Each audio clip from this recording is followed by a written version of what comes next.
The Vexian warrior had never questioned her purpose until the day everything changed. Kara was born into a world of endless conflict and rigid hierarchy. From the moment her consciousness first formed, she had been taught that strength was the only value that mattered. Weakness was despised. Mercy was considered a flaw in the genetic code. Her people, the Vexians, had ruled the outer sectors of the galaxy through conquest and domination for thousands of years. Kara had risen through the ranks of their military to become one of the most decorated warriors in her entire civilization. Her silver skin bore marks of honor from countless battles. Her obsidian eyes had witnessed destruction across 17 different worlds. She had never once hesitated to follow an order. She had never once doubted the path that had been set before her since birth. On the day of her final patrol before promotion to commander, everything shifted. Kara was flying through the Zephyr sector when her sensors detected an anomaly. A small research vessel was entering restricted Vexian space without permission.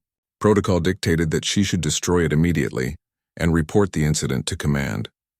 This was the order that had been drilled into her consciousness since childhood, but something made her pause. She decided to investigate instead of firing her weapons. This small decision would reshape the course of her entire existence. The ship she intercepted was human.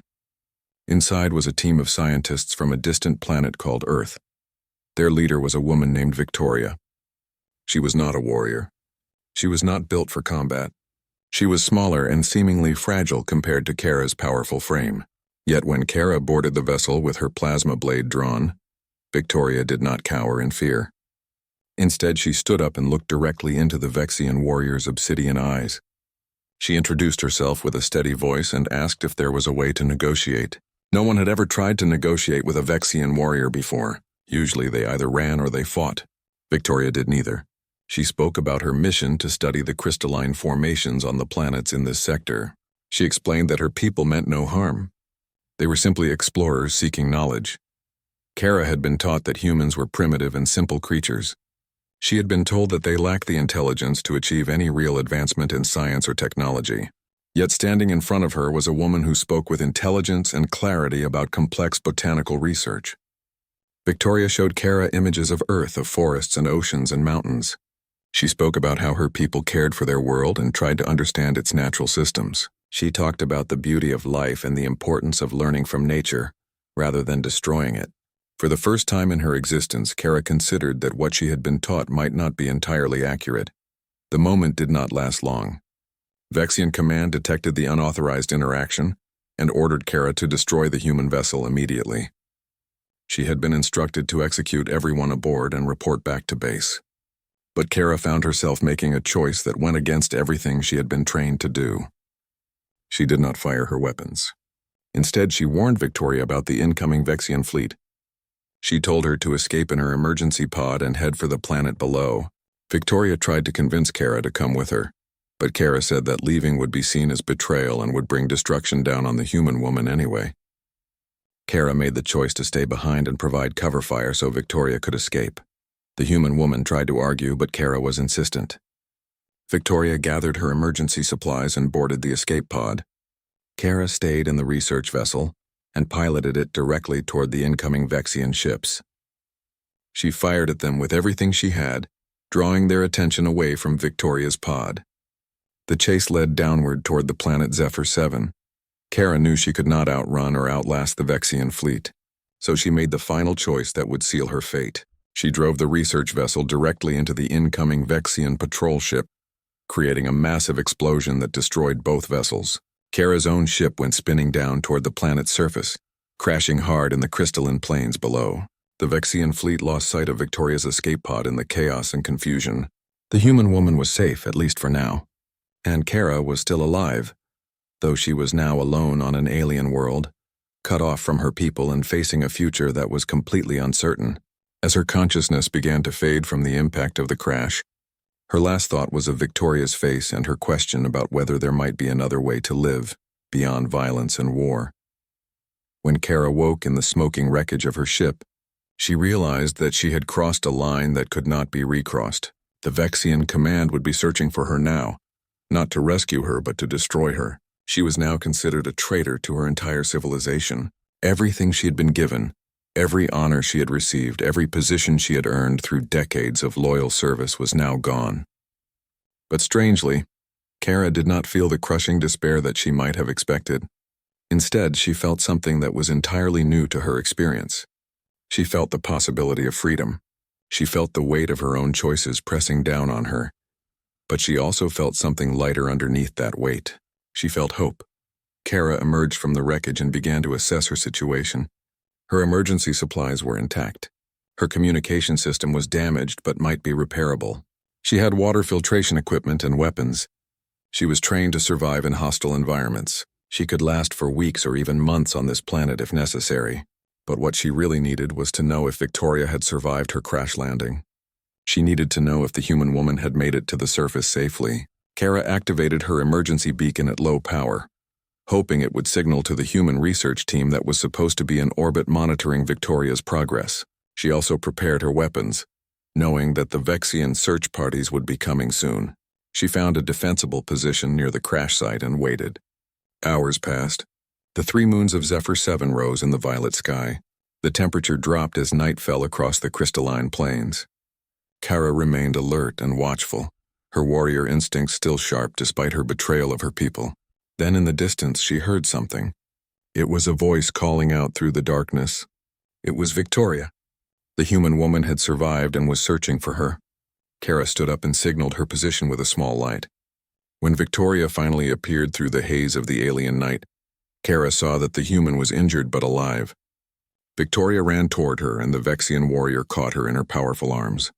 For just a moment everything else faded away. There was only this connection between 2 beings from different worlds, different species, different everything, but who had found something in common that transcended all those differences. Victoria looked up at Kara and asked if this meant that the Vexian warrior had also chosen to betray her people.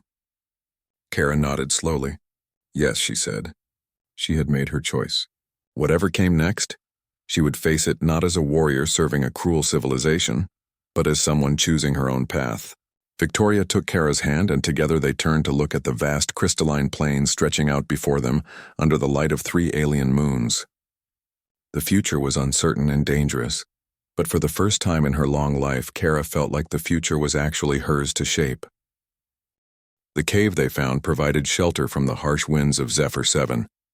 Victoria's injuries were more severe than Kara had initially realized. The human woman had bruises across her ribs and a deep cut on her left leg from the escape pod's crash. She was limping badly and clearly in pain. Kara helped her into the cave and then returned to the wreckage of her ship to gather supplies. She found medical kits designed for Vexian physiology, but used her knowledge to adapt them for the human body. She cleaned Victoria's wounds carefully, using tools that were designed for her own strength, but that she now wielded with unexpected gentleness. Victoria watched the alien warrior work and felt amazed at the contrast between what she had been told about Vexians and what she was experiencing. Vexians were supposed to be pure killers, creatures without compassion or the ability to feel anything beyond hunger for power. Yet here was Kara, speaking softly as she tended to her injuries, apologizing when she caused pain, making sure Victoria was comfortable and warm. The human woman found herself asking questions about Kara's life and her people. Kara found herself actually wanting to answer those questions in ways that were honest and revealing. Kara explained that the Vexian society had been built on the idea that only the strongest should survive. Every citizen from birth was tested and evaluated based on their physical prowess and their willingness to use violence to achieve their goals. Those who were weak or showed hesitation were eliminated from the population. Those who were strong were pushed to become stronger, trained to see all other species as either slaves or enemies. The culture had developed over millennia into something completely focused on conquest. There was no art that did not glorify war. There was no music that did not celebrate violence. There were no stories told except those about great battles and fallen warriors. Compassion and mercy were not considered virtues. They were considered mental illnesses that needed to be cured. Kara had never questioned this system before. She had been one of the successful ones, one of the warriors who had thrived in that brutal environment. She had been proud of her achievements and her status. But meeting Victoria had awakened something in her mind that had been dormant, perhaps even completely suppressed. It was the capacity to wonder if there was another way to live. It was the ability to consider that strength might not only mean the ability to destroy, but also the ability to protect and to choose a different path. Over the following days, Kara hunted for food while Victoria rested and recovered from her injuries. The planet had various creatures that Kara could track and catch. She was skilled at hunting, having been trained in survival tactics across multiple world environments. She brought Victoria fresh water and food and spent the night sitting near her, keeping watch against any threats. During these quiet hours, Victoria told Kara about Earth. She described forests where rain fell and plants grew without having to be forced to survive in harsh conditions. She talked about oceans where life thrived in abundance. She spoke about human culture with its art and music and literature. She shared stories about human relationships and families and communities. Kara listened with intense focus, absorbing every word. She learned that humans had emotions that ran deep. They formed bonds with each other that were not based on strength or the ability to dominate. They cared for those who were weaker than themselves. They created beautiful things simply for the joy of creating them. They pursued knowledge not to gain power over others, but simply to understand the universe around them. These concepts were almost incomprehensible to Kara based on everything she had been taught, but she found them increasingly compelling. On the 5th night in the cave, Vexian search patterns brought soldiers close to their location. Kara detected their approach through her still-functioning scanner. She explained to Victoria that they needed to prepare for the possibility of being discovered. The human woman felt fear at this news. She was still injured and could not run or fight. Kara assured her that she would be protected, that the Vexian warrior would not allow any harm to come to her. Victoria asked if Kara would be forced to fight her own people. Kara said yes, probably soon. She did not seem bothered by this. She seemed almost accepting of it, as if she had already anticipated this moment and made peace with what it would require of her. But the search parties moved on without finding them. The soldiers had no reason to think their target had survived the crash. They found the wreckage of Kara's ship and assumed she had died in the explosion. The search was called off after 3 more days. Kara and Victoria received confirmation of this through an old communication device that Kara had managed to repair. Relief flooded through both of them, but it was tempered by the knowledge that this situation could not last forever. Victoria began to recover more fully after the search teams left. She was able to walk without limping, though she moved carefully. Her energy returned and she began to think about what came next. She explained to Kara that her research team would be conducting search and rescue operations from orbit. When they did not hear from her after a certain period, they would eventually land on the planet to investigate. It might take weeks, but they would come looking. When they arrived, Victoria could be rescued and returned to Earth. Kara listened to this and felt a complicated mix of emotions. She was glad that Victoria would be safe. She was relieved that the human woman would have a way off this planet. But she also felt something else that she struggled to identify. She realized that when Victoria left, she would lose the only connection she had formed with another being. Since her betrayal of her people, she would be alone again. And this time it would be a different kind of alone. Before, she had been alone, surrounded by her species, isolated in her doubts and questions.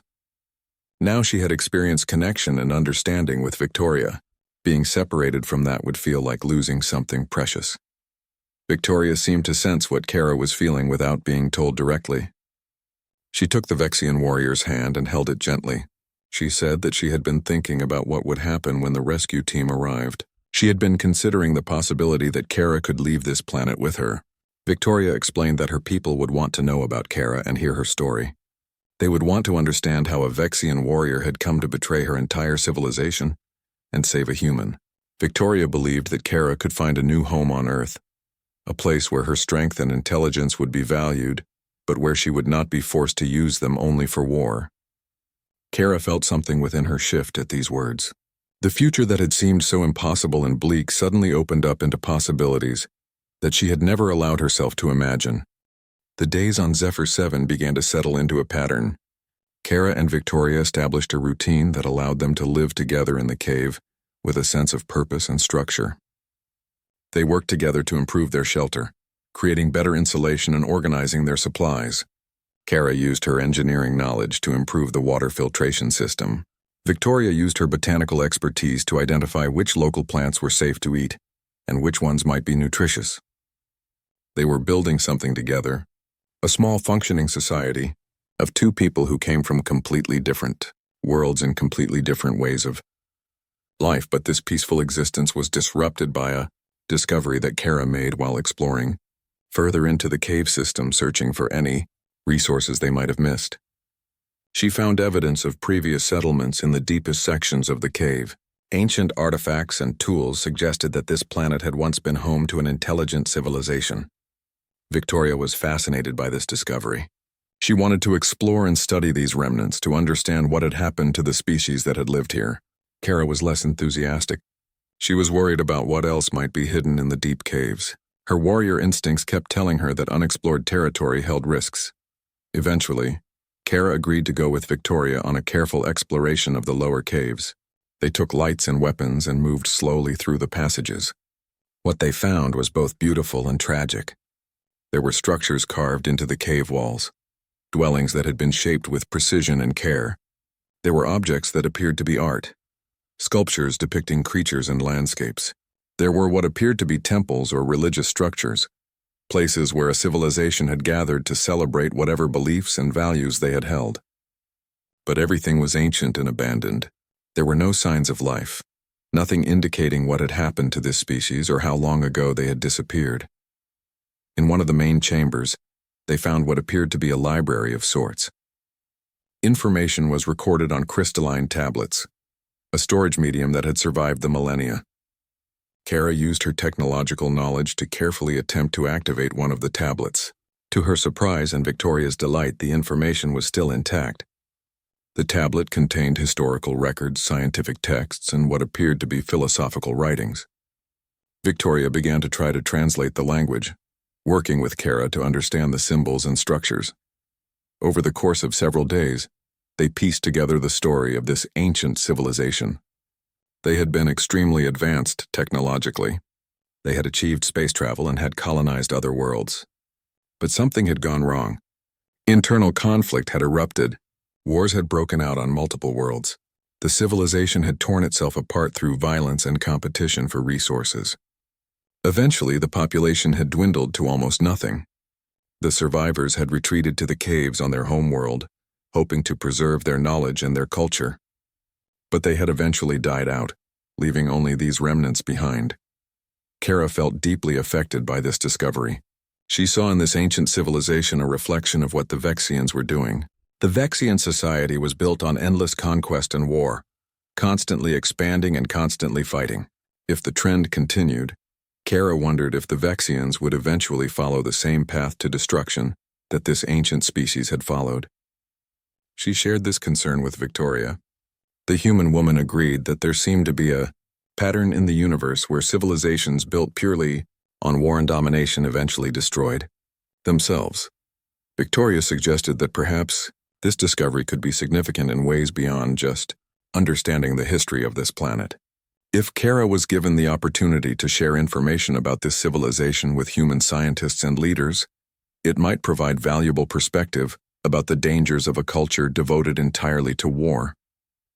Victoria believed that this knowledge combined with Kara's personal story might help convince human leaders that there was value in helping Kara and, potentially, in making peaceful contact with the Vexian civilization in the future. It was an optimistic vision, but it gave them both something to hope for. The discovery also deepened the bond between Kara and Victoria. They were not just two beings from different worlds learning to coexist. They were partners in uncovering knowledge and understanding. They were working together toward a common goal of learning and preservation. Kara felt herself changing in fundamental ways. She was beginning to understand that strength and intelligence could be directed toward purposes beyond conquest. They could be directed toward understanding, toward creation, toward the preservation of knowledge and culture. However, this period of relative peace was interrupted when Kara's sensors detected an unusual signal approaching the planet. It was a Vexian deep space probe, the kind used for long-range surveillance and reconnaissance. The probe was not specifically targeting their location, but it was mapping the planet and would eventually detect the wreckage of Kara's ship and the signs of habitation in the cave system. Kara informed Victoria that they would have perhaps one more day before the probe's data was analyzed by Vexian Command. Once they realized that Kara had survived and was living on this planet, they would send ships to find her. The probe was just the first indication that their pursuers were getting closer. Victoria asked Kara if they should try to hide or if they should prepare to fight. Kara said that hiding would only delay the inevitable. They would have to prepare themselves for a confrontation. She began to gather her weapons and ensure they were in working condition. She also began to teach Victoria basic defensive strategies and how to use some of the less lethal weapons that Kara had available. Victoria was not a fighter, but Kara wanted her to have some chance of protecting herself if the situation became desperate. The night before the probe was scheduled to complete its scan, Kara and Victoria stood at the mouth of the cave looking out at the crystalline plains under the light of Zephyr 7's 3 moons. Victoria was frightened. She did not want violence. She did not want Kara to be hurt. But Kara seemed calm, almost at peace. She explained that she had made her choices and now she would have to face the consequences. But she said that whatever happened, she did not regret her choices. Meeting Victoria and learning that there was another way to be, another way to think and to live, had been worth everything that was about to come. Victoria held Kara's hand as they watched the night sky, waiting for the moment when the pursuit would begin in earnest. The Vexian fleet dropped into orbital position around Zephyr 7 exactly as Kara had predicted. 3 heavy cruisers and a carrier ship containing strike teams and combat drones. The commander of the fleet was someone Kara recognized. His name was Torvin, and he had been her supervisor during advanced warrior training. He was one of the most ruthless military leaders in the Vexian hierarchy. The fact that they had sent him meant that the command structure considered Kara a significant threat, rather than just a traitor to be quietly eliminated. They wanted her alive if possible for interrogation, but if she resisted, they had authorization to destroy her and everything around her. The first landing shuttles came down in the early morning hours. Kara watched from her position near the cave as the Vexian soldiers disembarked and began to move across the crystalline plains. There were 30 soldiers in the initial landing team, all heavily armed and trained for combat in any environment. Kara had faced worse odds in her long military career, but never with something so important at stake. Victoria's life now depended on Kara's decisions in the coming hours. Kara left Victoria in a protected section of the cave system with emergency supplies and a communication device. She gave Victoria careful instructions about what to do if things went badly. There was an old Vexian emergency beacon in the cave that Victoria could activate if she needed to signal the human rescue team. It would alert them to her location much sooner than originally planned. Kara made Victoria promise that she would use it if necessary. Victoria did not want Kara to leave. She tried to convince the warrior to come back into the cave and hide until the human rescue team arrived. But Kara knew that hiding would not save them. The Vexian soldiers would eventually search every part of the cave system. The only way to buy Victoria time to escape was to draw the Vexian forces away from the cave entrance. Kara equipped herself for battle. She activated her plasma blade and checked her weapons one final time. She wore her armor, the ceremonial battle gear that marked her as a warrior elite. She had worn this armor in her previous life as a loyal Vexian warrior. Now she would wear it as a deserter and a traitor. There was something both sad and powerful about this moment. Kara stepped out of the cave and walked across the crystalline plains toward the approaching Vexian soldiers. Commander Torvin saw her approach and ordered his troops to establish a perimeter. When Kara was close enough to hear him, Torvin called out her name. He asked if she intended to surrender and face judgment by the Vexian courts. Kara responded that she had no intention of surrendering. She had no interest in facing Vexian justice. She was here to prevent these soldiers from entering the cave system, where Victoria was hidden. If that required fighting, then that was what would happen. Torvin seemed amused by this declaration. He reminded Kara of her training and her record as a warrior. He pointed out that she was outnumbered 30-1. He suggested that her feelings for the human woman had clouded her judgment. He offered her one final opportunity to abandon her human companion and return to Vexian service. He said that her previous record of accomplishment was strong enough that with appropriate punishment and retraining, she could eventually regain her status. Kara listened to this offer and considered it for only a moment before she refused. She said that she was not the same warrior that Torvin had trained. She had learned that there was more to existence than fighting in service to a brutal regime. She had found something worth protecting beyond herself, and she would not abandon that no matter what was offered. Torvin's expression hardened. He gave the order for his soldiers to advance. Kara stood alone on the crystalline plains, her plasma blade glowing with deadly energy, facing down an entire military force. What happened next was a demonstration of the warrior skill that had made Kara legendary in Vexian military circles. She moved with impossible speed and grace, her combat training and centuries of experience flowing through her like liquid lightning. She fought not to kill but to disable and repel. She struck down soldiers with precise strikes that rendered them unconscious or incapacitated. She used the terrain to her advantage, drawing the soldiers into areas where her individual skill meant more than their numbers. But even a legendary warrior has limits. As the fighting continued, Kara accumulated injuries. A soldier's blade cut her shoulder. Another soldier landed a heavy blow that cracked her ribs. She was bleeding and exhausted, yet she continued to fight because she had made a choice that was bigger than her own survival. Victoria had risked everything to show her a different way to live. Kara would not betray that sacrifice. As Kara's strength began to wane, a new sound filled the air above them. A spacecraft was descending through Zephyr 7's atmosphere. It was not a Vexian vessel. It was a human rescue ship. Victoria must have activated the emergency beacon. The human commander had made the decision to land rather than wait for the scheduled rescue time. The human ship set down on the plains with a terrible scream of its engines. Armed human soldiers emerged, weapons raised toward the Vexian forces. Torvin was shocked by this development. He was not prepared for human military intervention. His orders were to capture or kill Kara, but they said nothing about engaging human forces. He faced a decision that Vexian military doctrine had not prepared him for. He could press the attack and risk an interstellar incident that would bring human military power into direct conflict with Vexian forces, or he could withdraw and report to command about this unexpected complication. In the end, Torvin chose to withdraw. He was a warrior, but he was also intelligent enough to know when a battle could not be won. He ordered his soldiers to return to the landing shuttles. He approached Kara one final time as his forces regrouped.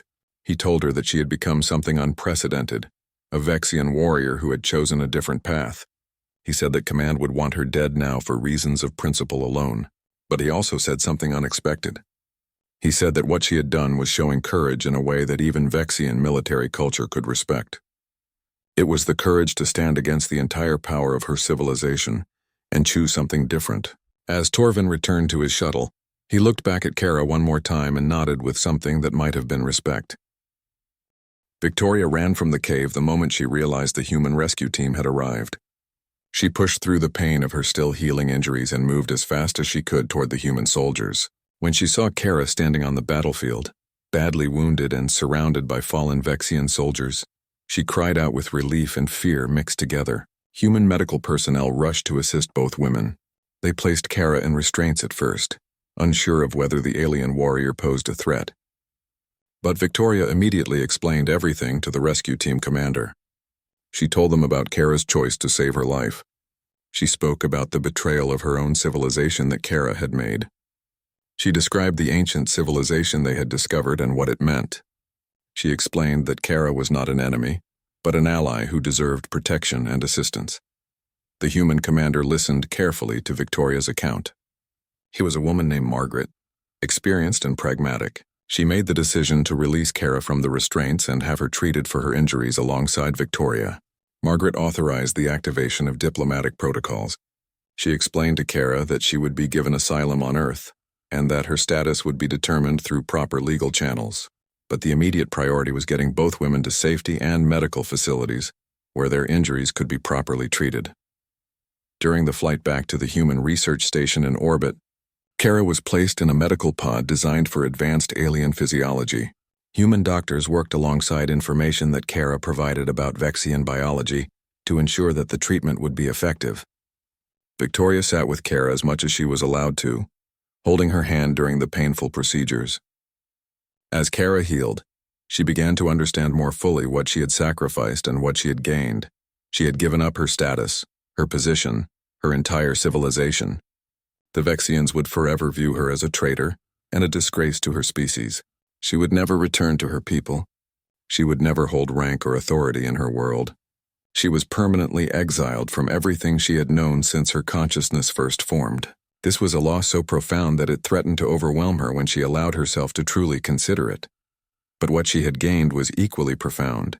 She had found freedom. She had found the ability to make her own choices rather than simply following orders from a hierarchy that defined every aspect of her existence. She had found connection with another being in a way that transcended species boundaries and cultural differences. She had found purpose that extended beyond conquest and destruction. And she had found Victoria, the human woman who had shown her that there were other ways to be strong than through violence and war. On the Human Research Station, Kara underwent extensive interviews with diplomatic staff and military intelligence officers. They wanted to understand the Vexian civilization from her perspective. They wanted to know about Vexian military capabilities and strategic intentions. They wanted to determine whether Kara could be trusted or if she represented a long-term threat to human safety. Kara answered all their questions honestly. She provided information that would help humanity prepare for future encounters with Vexian forces. But more importantly, she also provided information about Vexian culture and society that suggested the possibility of future peaceful contact. She explained that not all Vexians were irredeemably devoted to conquest. She pointed out that her own transformation proved that even those raised to embrace war could find alternative values. She suggested that humanity might consider establishing diplomatic channels with Vexian factions that might be willing to negotiate rather than just preparing for conflict. Victoria worked alongside human scientists to document the discovery of the ancient civilization on Zephyr 7. They organized an expedition to return to the planet and properly catalog the artifacts and information that they had found. The data from the crystalline tablets was analyzed by linguistic experts and historians. The story of a civilization that had destroyed itself through endless warfare became a powerful symbol and warning. Human leaders began to consider the message that Kara had brought, the evidence that endless conflict led only to mutual destruction. Months passed. Kara recovered from her wounds and began to adapt to human culture and human society. The transition was difficult and sometimes overwhelming. Humans were softer than Vexians, both physically and psychologically. They expressed emotions openly in ways that made Kara uncomfortable at first. They made jokes and laughed at things Kara did not understand. They pursued interests and hobbies that seemed purposeless from her Vexian perspective. But gradually, Kara began to see the value in these things. She began to understand that life was not just about survival and domination. It was about experiences and connections and the creation of meaning through activities that brought joy. Victoria helped Kara navigate this transition. She introduced her to human foods and art and music. She taught Kara about human history and human philosophy. She showed Kara that humans had also once been warriors, that human history included just as much violence as Vexian history, but that humans had gradually begun to develop values that extended beyond war. Victoria explained that humanity had not been successful in eliminating all conflict and violence, but that they had made progress toward building societies where cooperation and creativity were valued alongside strength. Kara began to build a life on Earth. She was offered positions in various research and diplomatic organizations. She chose to work with a think tank focused on peace and conflict resolution. Her perspective as both a warrior and someone who had stepped away from warfare was valuable in discussions about how to approach potential conflicts with alien species. She worked with human military strategists to develop plans for defense that did not necessarily require conquest and domination of enemies. She contributed her unique perspective to discussions about how different species and different cultures might coexist and cooperate. Most importantly, Kara built a life with Victoria. They moved into a small house near Earth's ocean, in a place where the water and forest reminded them of how different their two worlds were, and yet how much beauty existed in both places. They established routines and traditions. They made plans for a future that extended far beyond either of their expectations. And every night, as they looked up at Earth's single moon in the sky, Kara thought about Zephyr 7's 3 moons and the moment when she had made the choice to save Victoria instead of following her training. That choice had cost her everything in her old life. But it had given her everything that mattered in her new one. Kara had learned that true strength was not measured by the enemies you defeated or the power you accumulated. True strength was the courage to stand against the entire weight of your civilization and choose a different path.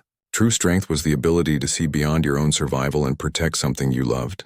True strength was the willingness to question everything you had been taught and build something new from the ruins of what you had destroyed about yourself. And that strength, Kara realized, was what made her more powerful than she had ever been as a warrior, serving a cruel regime. It was what made her finally feel like she had truly come home.